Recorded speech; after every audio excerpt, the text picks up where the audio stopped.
Bonjour à toutes et à tous. Voilà, Patrick, éducateur canin, cofondateur de Spiritual Dogs.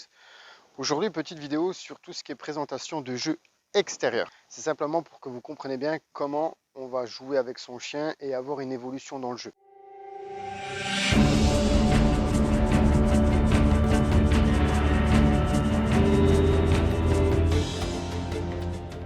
Les jeux de lancer de balle est très mauvais quand on a des jeunes chiens. Pourquoi? C'est que là, on va avoir un chien qui va être excité de courir après tout ce qui bouge.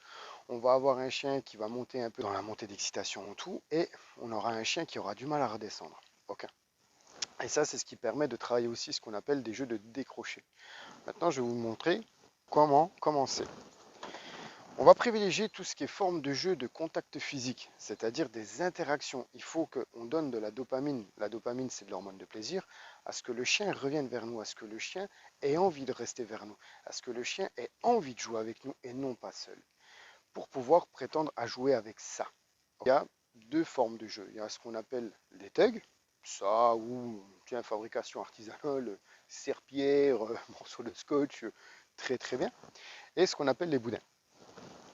Les jeux de tug, ça c'est très bien, ou ça c'est souple, ça fait pas mal aux dents, et ça c'est bon pour des jeunes chiens qui ont 2 ou 3 mois, ce qui va donner de l'envie à rester vers nous, à créer de l'envie du jeu du chien, à créer des interactions physiques avec son maître, avec nous, ni plus ni moins. Et voilà, et là le chien, une fois qu'il a compris que c'était vous qui donnez le jeu, c'est impeccable. Le boudin, ça c'est bon, alors on a des boudins qui sont plus ou moins souples, hein, mais le boudin très important. Ça c'est ce qu'on appelle un boudin de motivation, un boudin de rappel. Un boudin qui fait plus de 30 cm, il est interdit à la vente, certes, mais c'est surtout qu'ils sont interdits à ceux qui ne sont pas titulaires d'un certificat de capacité au mordant. Un boudin qui fait moins de 30 cm, vous pouvez le trouver dans n'importe quel magasin sur internet, toutes ces choses-là. Ça, c'est ce qu'on appelle des boudins de motivation ou des boudins de rappel. Ça, c'est bon pour des jeunes chiens qui ont déjà à peu près 6-7 mois. Voilà, quand on commence à avoir des fins de dentition, c'est un peu plus dur. On travaille de l'envie, des instincts de prédation, toutes ces choses-là. Et ça, c'est génial. On peut déjà apprendre aussi un peu à marcher à côté, à faire des petits tricks, toutes ces choses-là. La création du jeu, et ça, on commence déjà à avoir certains jeux pour un peu dans le travail, toutes ces choses-là. C'est ce qu'on appelle des jeux d'accrocher. Ok?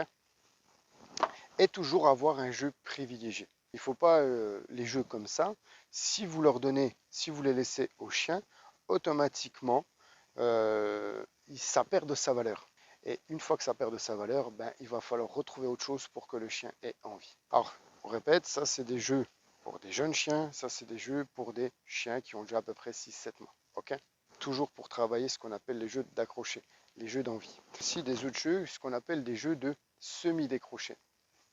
Ça, petite balle avec ficelle, ça c'est le top, ce qui nous permet déjà de travailler un peu des envies, tout en même temps, pareil comme les jeux précédents. Et là, on peut commencer déjà à travailler sur des formes de décroché, c'est-à-dire à ce que le chien parte, ait envie de revenir, je prends la ficelle, je joue avec lui, tac tac. Ok. Alors ça, c'est ce qu'on appelle des balles boudins. Alors ça, c'est bon aussi pour des petits jeunes chiens, voilà, qui est génial. Ça, on peut mordre tranquillement, hein. Et là, on a une balle un peu plus dure pour des chiens qui aiment bien mastiquer et tout. Et voilà. Ok. Une fois que le chien sait revenir avec ses formes de semi-décroché, voilà, on lui jette la balle et il revient. Là, c'est impeccable. On peut basculer sur un truc qui est ce qu'on appelle les jeux de décroché. Les jeux de décroché, c'est ça. C'est la balle avec le lanceur, toutes ces choses-là. Voilà, hein. C'est pour ça. Si vous commencez à jouer avec ça, c'est là où vous avez déjà des gros problèmes. Pourquoi? C'est qu'au bout d'un moment, le chien, qu'est-ce qu'il va faire? Il va venir vers vous, il va vous recracher la balle, il va reculer, il va marquer une distance d'1,50 m à 2 mètres. Et ça, répété X fois, plusieurs fois par jour, au bout d'un moment, le chien, ça va devenir quelque chose de normal et il va regarder une distance d'à peu près 1,50 m à 2 mètres, même quand vous n'avez pas de jeu.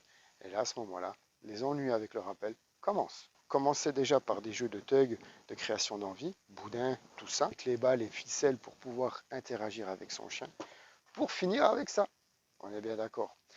Alors voilà, ça c'est ce qui est très important. Et je répète bien, ce sont des jeux d'extérieur. Si la vidéo vous a plu, alors n'hésitez pas à partager, à liker, à commenter, à identifier des gens, toutes ces choses-là. C'est grâce à vous qu'on avance, c'est grâce à vous qu'on a envie de faire des vidéos. Alors faites un maximum, partagez, likez et Je vous dis à tout bientôt. Bisous tout le monde.